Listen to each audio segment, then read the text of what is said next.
ഇപ്പോൾ വരുന്ന ഒരു ദുഃഖകരമായ വാർത്തയിലാണ് പ്രിയ എഴുത്തുകാരൻ പ്രൊഫസർ MK സാനുമാഷ് അന്തരിച്ചിരിക്കുന്നു. കൊച്ചിയിലെ സ്വകാര്യ ആശുപത്രിയിലാണ് അന്ത്യം സംഭവിച്ചിരിക്കുന്നത്. അദ്ദേഹം കുറച്ചുനാളായി രോഗബാധിതനായി ചികിത്സയിലായിരുന്നു. അല്പം മുൻപാണ് ഇപ്പോൾ അന്ത്യം സംഭവിച്ചിരിക്കുന്നത്. വിവരങ്ങളുമായി നവമി ദിനേശ് ചേരുന്നുണ്ട്. നവമി, ദുഃഖകരമായ വാർത്തയാണ്. എന്താണ് ലഭ്യമാകുന്ന വിവരങ്ങൾ? രേണുക, മലയാള സാഹിത്യത്തിലെ തന്നെ എക്കാലത്തെയും പ്രിയപ്പെട്ട എഴുത്തുകാരൻ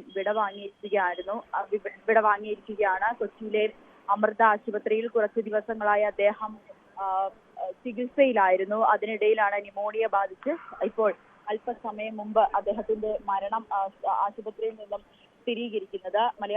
മലയാള സാഹിത്യ ലോകം സാനുമാഷ് എന്നായിരുന്നു അദ്ദേഹത്തെ വിളിച്ചിരുന്നത്. 1928 ഒക്ടോബർ 27 ആലപ്പുഴയിലെ തുമ്പോളിയിലായിരുന്നു അദ്ദേഹം ജനിച്ചത്. അധ്യാപകൻ, എഴുത്തുകാരൻ, സാഹിത്യ നിരൂപകൻ, വാഗ്മി, സാമൂഹിക പ്രവർത്തകൻ എന്നീ നിലകളിലെല്ലാം വ്യക്തിമുദ്ര പതിപ്പിച്ച ബഹുമുഖ പ്രതിഭയാണ് ഇപ്പോൾ വിടവാങ്ങിയിരിക്കുന്നത്. ഈ ആശുപത്രിയിലാകുന്നതിന് തൊട്ട് മുൻപ് പോലും അദ്ദേഹം പല സാംസ്കാരിക വേദികളിലായിക്കോട്ടെ മറ്റ് വേദികളിലൊക്കെ സജീവമായി നിന്ന വാർദ്ധക്യത്തിന്റെ അസുഖങ്ങളെ പോലും അദ്ദേഹം വകവയ്ക്കാതെ പ്രത്യേകിച്ച് കൊച്ചിയിലെ തന്നെ എല്ലാ പ്രധാനപ്പെട്ട പരിപാടികളിലും സാംസ്കാരിക പരിപാടികളിലുമൊക്കെ വളരെ സജീവമായി നിന്ന ഒരു വ്യക്തി കൂടിയാണ് MK സാനുമാഷ്. ഔദ്യോഗിക ജീവിതം തുടങ്ങിയത് സ്കൂൾ അധ്യാപകനായിട്ടായിരുന്നു.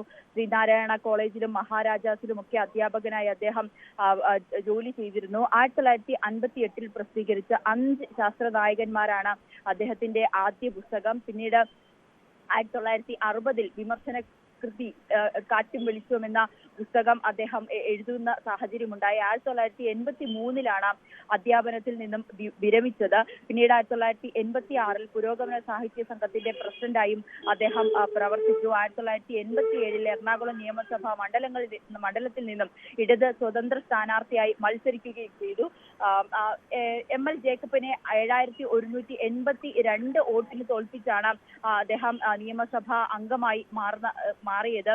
അദ്ദേഹത്തിന്റെ പ്രധാന കൃതികളിലേക്ക് വന്നാൽ കർമ്മഗതിയാണ് അദ്ദേഹത്തിന്റെ ആത്മകഥ. സ്മരണയുടെ തീരങ്ങളിൽ, ചങ്ങമ്പുഴ കൃഷ്ണപിള്ളയുടെ നക്ഷത്രങ്ങളുടെ സ്നേഹഭാജനം, ബഷീർ ഏകാന്ത വീതിയിലെ അവധൂതൻ, അശാന്തിയിൽ നിന്നും ശാന്തിയിലേക്ക്, അയ്യപ്പ പണിക്കരും എന്റെ വഴിയമ്പലങ്ങൾ, ശ്രീനാരായണ. തീർച്ചയായും കേരളത്തിന്റെ മുഖം തന്നെയാണ് നഷ്ടപ്പെട്ടിരിക്കുന്നത്. MK സാനുമാഷ് അന്തരിച്ചിരിക്കുന്നു. ഇപ്പോൾ ഡാനിപ്പോൾ ആശുപത്രിയിലേക്ക് പോകുന്നു, അവിടെ എത്തുന്നു എന്നാണ് മനസ്സിലാക്കുന്നത്.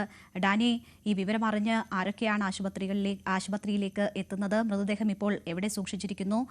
മറ്റ് കാര്യങ്ങൾ സംബന്ധിച്ചുള്ള തീരുമാനങ്ങൾ എപ്പോഴറിയാൻ കഴിയും? അല്പസമയത്തിനകം തന്നെ ഇതിന്റെ ഒരു ക്രമീകരണങ്ങൾ മുഴുവനായിട്ട് തന്നെ നമുക്ക് അറിയാനായിട്ട് സാധിക്കും. ഏതായാലും അമൃത ആശുപത്രി, സ്വകാര്യ ആശുപത്രിയിൽ ചികിത്സയിലായിരുന്നു അദ്ദേഹം.